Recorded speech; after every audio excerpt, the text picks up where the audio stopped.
في فيديوهات كده منتشره بقالها فتره من نوعيه ايه يا جماعه الحقوا لقيت مكان بيبيع هدوم اوريجينال وبخمس الثمن وكلها حاجات جديده حاجات جديده بالتيكت. اذا كان بالتيكت ماشي. تعالوا بقى نشوف ايه قصه الملابس الاوريجينال بالتيكت دي. يا مساء الفل، بقالي فتره كده عايز اعمل فيديو عن الموضوع ده، عن الملابس اللي بتتباع بره البراند على اساس انها اوريجينال لمجرد انها بالتيكت. فبالصدفه كده وانا بحضر الحلقه دي لقيت بقى الفيديو المرعب اللي اكيد كلكم شفتوه بتاع مصنع بير السلم اللي بيضرب بقى الفانيليا والقهوه سريعه التحضير وكل المنتجات الدارجه اللي احنا بنشتريها من السوبر ماركت، اللي عمرنا ما كنا نتخيل ان منتجات زي دي تتضرب اصلا. وايه ولود الذين مقلدين العبوات بالملي، ما تقدرش تفرقها عن الحاجات الاصليه خالص، فما بالكم بقى بالملابس. فانا بقى قلت ايه، اعمل لكم فيديو عن الموضوع ده عشان انبهكم لشويه حاجات تاخدوا بالكم منها. عشان انتشرت الفتره الاخيره ناس بتتكلم عن اماكن بتبيع ملابس اوريجينال باقل من ربع الثمن واقل من خمس الثمن والجو ده، وبيقولوا ان الحاجه اوريجينال وجديده لمجرد انها عليها التيكت. فالسؤال هنا بقى، هل قطعه الملابس لمجرد ان فيها التيكت ده معناه انها فعلا اوريجينال مش تقليد للاوريجينال، او حتى دليل انها جديده مش باله مثلا او مستعمله ومتجدده؟ بصوا كده على الفيديو ده، ايه رايكم؟ تيكتس كتيره هي وجديده لنج، وده مش فيديو من على النت، ده انا اللي مصوره لكم. وصباح الفل بقى، في كل الانواع والاشكال والاحجام والماركات واللي انت عايزه.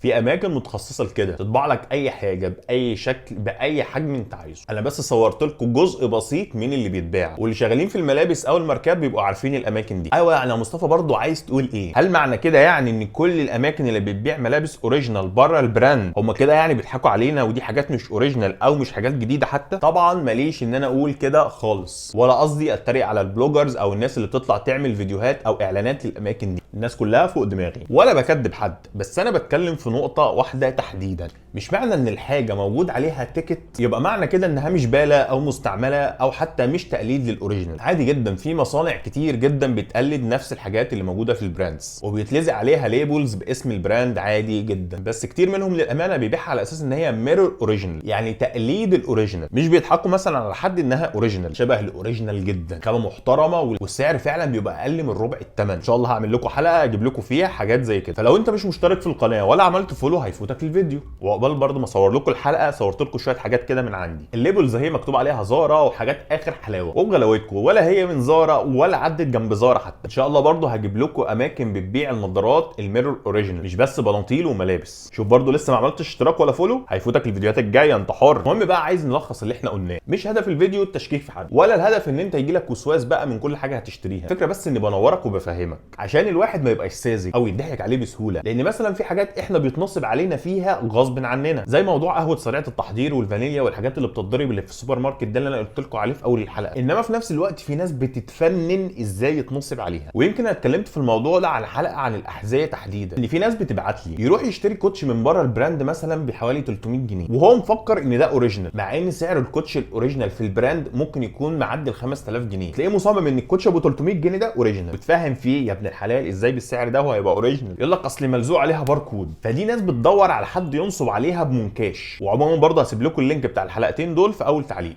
فالخلاصه يعني لما تشتري حاجه هاتها من مكان موثوق، لان مش معنى ان الحاجه عليها تيكت وليبل باسم الشركه يبقى الحاجه دي كده اوريجينال او جديده. وبرضه لسه ما عملتش لايك وفولو هيفوتك فيديو البناطيل بربع الثمن، انت حر. لكن هو اللي يتحبب ليه يقول من تقرب مني شبرا تقربت منه ذراعا ومن تقرب مني ذراعا تقربت اليه باعا ومن اتاني مشيا اتيته هروله. ايه الكرم العجيب ده يا ابن ادم؟ لو جئتني بقراب الارض ذنوبا ثم جئتني لا تشرك بي شيئا جئتك بقرابها مغفره. ان من اكبر الكبائر ان تقول ان ذنبي اكبر من عفو الله. عفو الله اكبر. ايه الرحمه دي؟